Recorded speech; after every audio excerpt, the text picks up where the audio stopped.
Let's dive right in. You know that feeling when you're just sitting on the couch on a random Tuesday night, endlessly scrolling through your banking app, and you're just wondering where on earth all your hard-earned money actually went?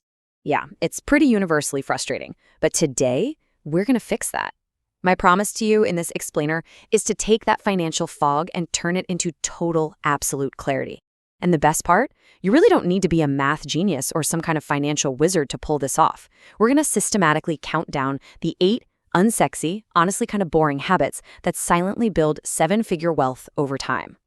So habit number 1 is all about rejecting the illusion of wealth. Let's look at 2 completely hypothetical people. They're the exact same age, working the exact same entry-level job, both pulling in a $50,000 salary. Now fast forward 10 years. Person A has over $100,000 in liquid assets, 0 debt, and just absolute peace of mind. Person B? Well, they're driving around in this gorgeous leased luxury car that they really can't afford, and they're dragging around massive credit card debt that just refuses to die. Same exact income, right? But entirely different habits. Because real wealth isn't just about your income level, it's about dodging that trap of looking wealthy while actually drowning in debt. This brings us to habit number 2, mastering the dopamine purchasing loop. Look, before you beat yourself up over past purchases, let's talk neuroscience for a second. When you buy that luxury item or the brand new phone, your brain doesn't actually release dopamine from owning the object. The hit comes entirely during the anticipation, that thrill right before the purchase. And retailers, they literally engineer their environments to exploit this exact loop. This ties right into mental accounting, which is this trap where we treat certain money, like a tax refund or a bonus, as free money. We just blow it impulsively to chase that transient hit. So you aren't failing at math here. You're just caught in a biological trap. Recognizing this takes a lot of the guilt away, and, more importantly, it lets us take back control. So here's our exact roadmap for today's explainer. We'll start with phase 1, locating your marker, move into phase 2, the engine room, tackle phase 3, the psychology of spending, and wrap it all up with the wealth building dashboard. All right, let's jump straight into phase 1, locating your marker. Before you can even think about building massive wealth, you've got to establish a baseline. And that means habit number 3, stopping lifestyle creep. Get this. According to a 2025 report from Goldman Sachs, 40% of households earning over $500,000 a year still feel like they're living paycheck to paycheck. Just let that sink in. $500,000 a year, and they are still financially squeezed. Why? Lifestyle inflation. Every time they get a raise, their brain finds a way to spend it on a nicer house, a flashier car, upscale dinners, the works. Getting wealthy isn't about how much you make. It is absolutely about how much you actually keep. So how do you track what you actually keep? Well, you adopt habit number 4, tracking your true net worth. It's simple. Net worth equals your total assets, cash, investments, property, minus your total liabilities, which are things like your mortgage or credit card debt. Most people just glance at their bank balance to see if they can afford groceries. But tracking your net worth, that's how you locate your true financial marker. If you have 20 grand in the bank, but 35 grand in student loans and credit card debt, your net worth is actually negative 15,000. Seeing that real number on a simple spreadsheet, it literally alters your daily behavior and stops those impulse purchases dead in their tracks. Moving right along to phase 2, the engine room. Once you know exactly where you stand, we enter the mechanical core of wealth building. This is where automated systems do the heavy lifting for you.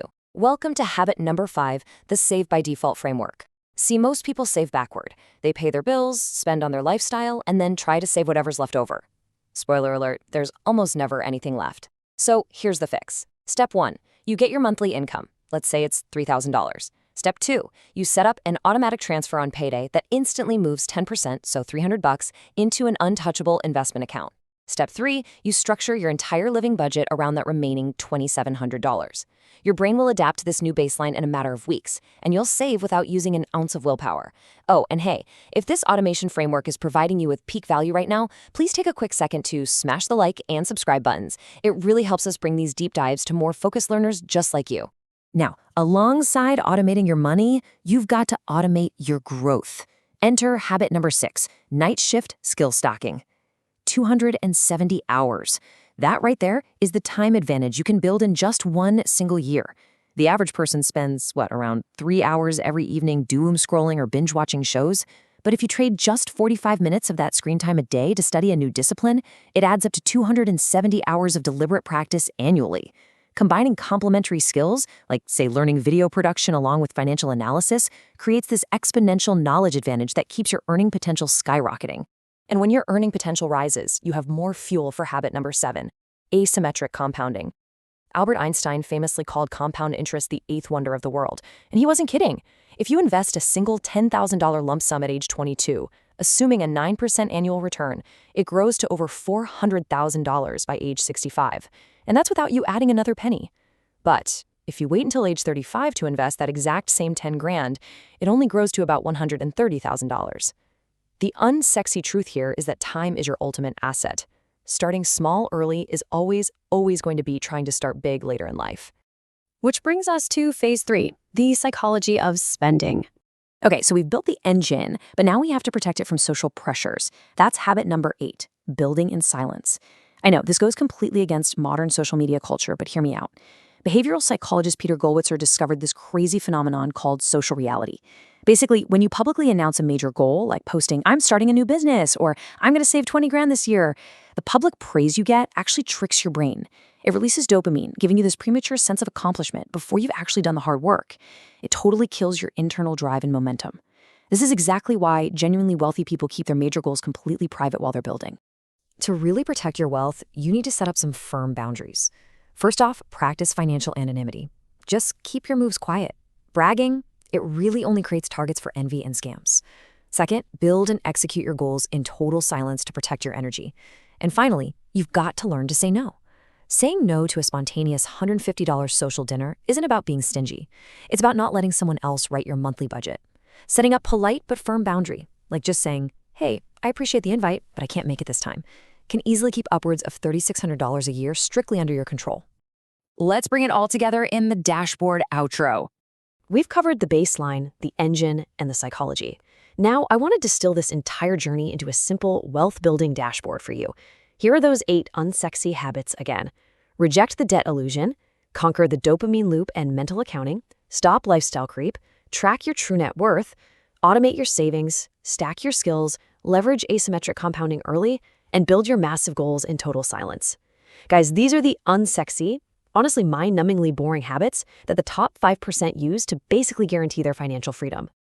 Building real wealth is really just the result of quiet consistency practiced over years. So, I've got a curiosity-driven question for you to end on.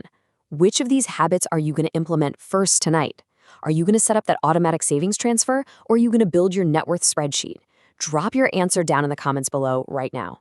Taking that first action step is exactly how you break through the fog. Thanks for joining me on this explainer. Stay disciplined, keep learning, and I'll catch you next time.